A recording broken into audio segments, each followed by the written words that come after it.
अभंग. येई ग विठ्ठला, येई ग विठ्ठला, प्राणा फुटला अळविता, पढे नवनी थोर चिंतवनी, उशीर का अजूनी लाभ याला. तर विद्यार्थी मित्रांनो, संत तुकारामांचा हा अभंग अतिशय सुंदर आहे. संत तुकाराम आपल्या विठुरायाचा धावा करत आहेत. येई ग विठ्ठला, येई ग विठ्ठला.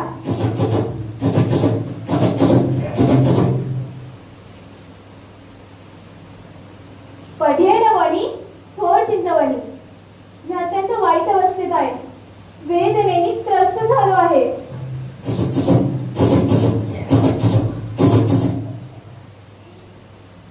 या भक्ताला समजून घे, मी चिंतेत आहे विठ्ठला. धाव विठ्ठला धाव, तुझ्या या भक्तांसाठी धाव.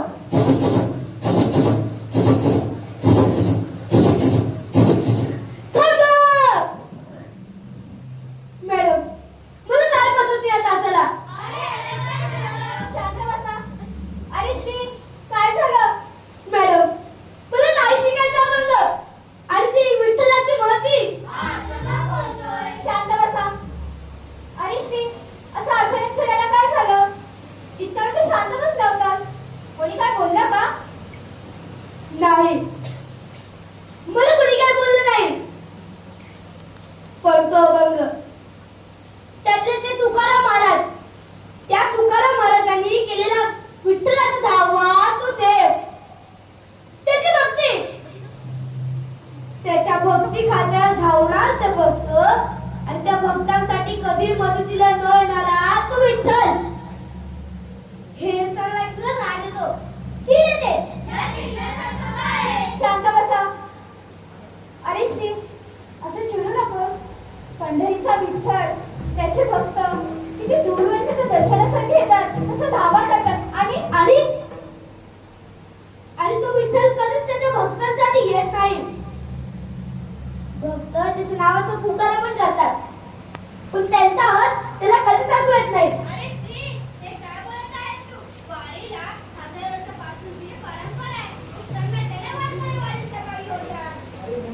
स्वतःची ताजूची ओढणी चालत राहतात, जमेल तिथं राहतात आणि मिळेल त्या अन्नधान्य खातात. मित्रांनो,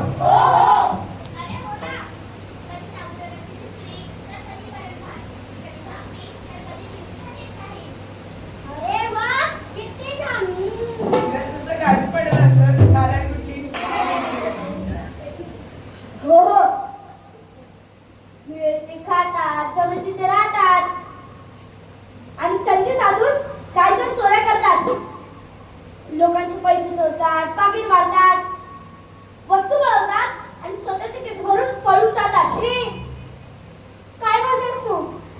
का खोटं बोलते मी सगळं पेपर मध्ये वाचले, टीव्हीवर बातम्या सुद्धा पाहिले. काही जण भक्तीच्या नावाखाली लुटमार करतात, आणि ती लुटमार होताना तुमचा तो पांढरा कुठं असतो मॅडम? सांगा ना, कुठं असतो? अरे श्री, ही सगळी लूट काही भक्त करतात, देव नाही. हो ना? पण मग ही लूट थांबवायला तुझा तो विठ्ठल का नाही येत? अरे श्री, तू देवाकडे, त्याच्या भक्तीकडे सकाळच्या दृष्टिकोनातून पाहतेस. तुला कसं समजावं कळतच नाही. एकदा ही वारी तू प्रत्यक्षात अनुभव, तेव्हा कळेल तुला वारीचे महत्व. पण देवाच्या द्वेष करणारा तू ही वारी कशी अनुभवशील? शक्यच नाही.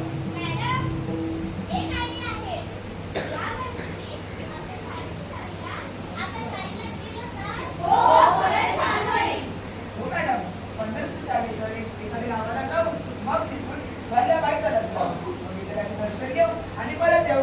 काय मित्रांनो, चालेल ना? कल्पना चांगली आहे. जायचं का मग वारीला? चला तर मग ठरलं, या वर्षी आपली सहल वारीला. चला, लागा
ही अशी असते वारी. हे असे असतात वारीचे काही भक्त. आणि असा आहे भक्ताचा विठ्ठल. तिथे लोकांना चोरीवर लुटून जातात, पण तो पंढरीचा विठ्ठल कधीच त्याच्या भक्तांसाठी येत नाही. अरे श्री, केवळ एक कारण कोणत्या निष्कर्षावर येऊ नये. मुलांनो, तुम्ही शंकाच्या पलीकडे फारसं लक्ष देऊ नका. खूप उशीर झालाय. आज आपल्या वारीचा पहिला दिवस आहे. फ्रेश होऊया, मग आपण निवांत वारकरीशी गप्पा मारूया. चला चला.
वारीला चाललो.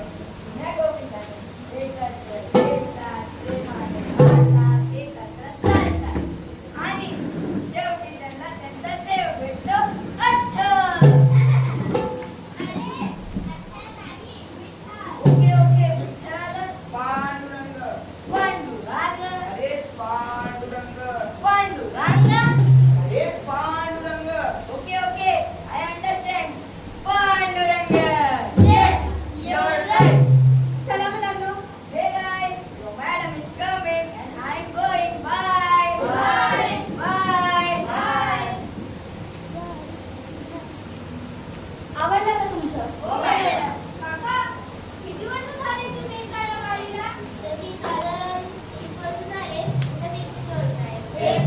वर्ष. एवढे वर्ष तुम्ही काय जगायला? अरे पोरा, काय तू आईला म्हणती? वारी माझी प्राण आहे. वारीमध्ये माणूस आपली सगळी उत्तरं विसरून जातो. पण काका, एवढ्या 30 वर्षात काही बदल झाले का वारीत? बदल नको पोरी, वारीत काहीच बदल नाही झाला. गेल्या काही वर्षापासून एक तशीच आहे. फक्त विठ्ठल बदललाय. विठ्ठल बदललाय म्हणजे? आधी विठ्ठलाला फक्त बुद्धी आहे. पण आता त्यानं पैशाही घेतली आहे. आणि त्याची भक्ती लूट केली जाते. भक्तांची लूट? काय बोलताय काका? असे काही सांगू नका मुलांना. ठीक आहे, ठीक आहे. नाही सांगू द्या मुलांना. मी येतो. का मॅडम? का सांगू नका? तुम्हाला का वाटलं आम्हाला माहित नाही? या मुलांना माहित नसेल, पण मॅडम मला हे सगळं माहिती आहे. अजून किती दिवस लपणार तुम्ही आमच्यापासून? हाच का तू विठ्ठल? हीच का त्याची भक्ती? अहो, जो देव स्वार्थी लोकांच्या तावडीतून स्वतःला सोडवू शकत नाही, तो त्याच्या भक्तांच्या मदतीला कधी धावणार? कधी धावणार? त्याला मिळून माझ्या प्रश्नाचं उत्तर. आता तू झोपाल तुम्ही? चला मुलांनो, झोपायची वेळ झाली आहे. हो, खूप रात्री झाली आहे. उद्या आपल्याला चंद्रभागेचं दर्शन करून पुढे विठ्ठलाच्या दर्शनाला जायचं. चला. पण मॅडम, मला माहिती आहे माझ्या एकाही प्रश्नाचं उत्तर नाहीये तुमच्याकडे. आज आपल्या वारीचा पहिला दिवस आहे. एकदाही वारीचं पूर्ण अनुभव तर तुला सगळ्या प्रश्नाची उत्तर देते. ठीक आहे मॅडम, मी पूर्ण वारीपर्यंत वाट पाहिजे.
महत्व?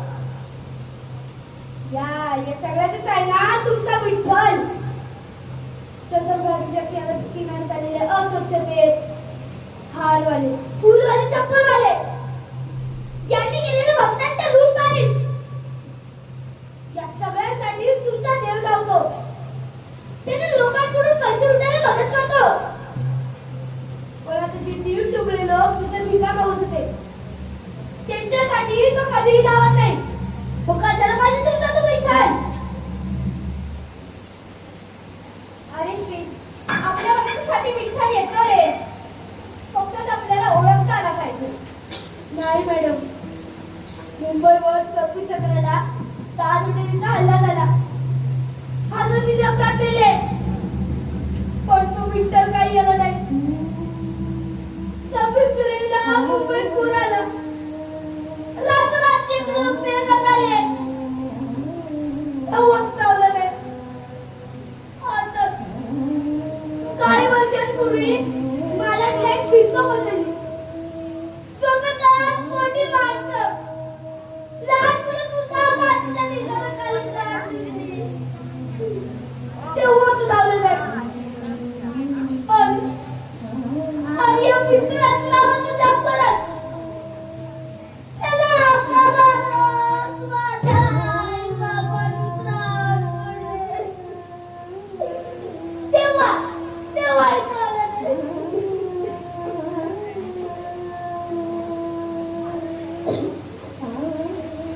काय रे, तुझे आई बाबा विठ्ठलाचे भक्त? कधी बोलला नाहीस ते? हो मॅडम, आजवर कधी ती गोष्ट मी कुणाला बोललो नाही. माझे आई वडील मी विठ्ठलाचे फार मोठे भक्त. आमच्या मुंबईतील वडाळा येथे विठ्ठल मंदिराच्या दाराशी हातकणाचं दुकान होतं. एकादशीला मंदिरात खूप गर्दी होती म्हणून त्या दिवशी आई बाबा मलाईसोबत घेऊन गेले होते. भक्तांच्या गर्दीमुळे खूप छान झंझट झाला होता त्या दिवशी. उरलेला थोडासा माल घेऊन आई बाबा आणि मी आम्ही एफिसला पोहोचलो. रेल्वे स्टेशनला खूप गर्दी होती, खूपच.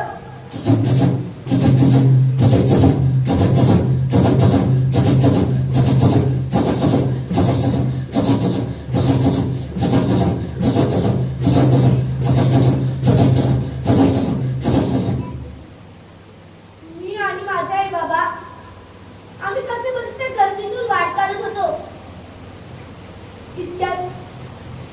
इतक्यात बाबांच्या डोक्यावरील टोपलीतून काय फुलं खाली पडली. एकाने म्हटले फूल गिरा, फूल गिरा, आणि दुसऱ्याने ऐकले फूल गिरा, फूल गिरा.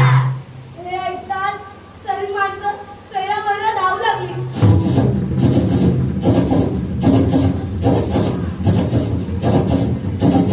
आई बाबा धक्का लागून खाली पडले. कसे बसते गर्दीतून बाबांनी मला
माझी इथल्या प्रत्येक माणसाची एक वारी असेल.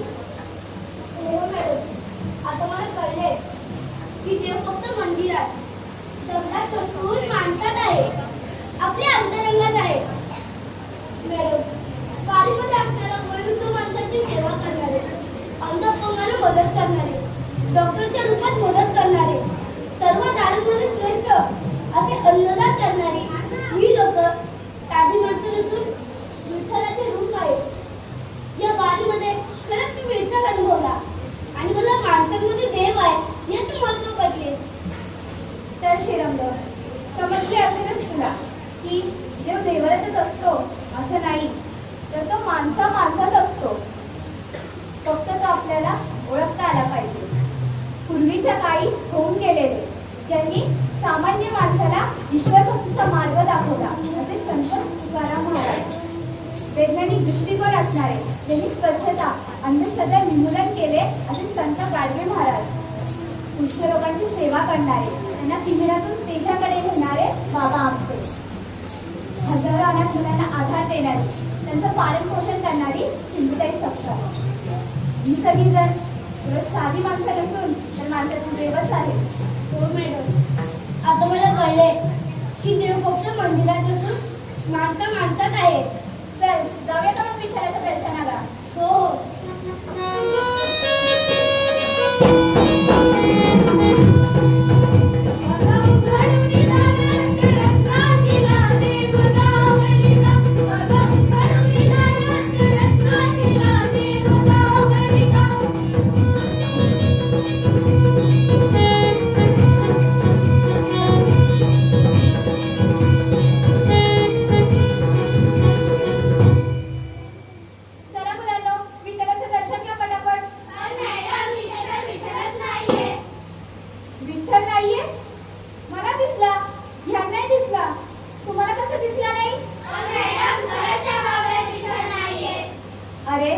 इथे नाही,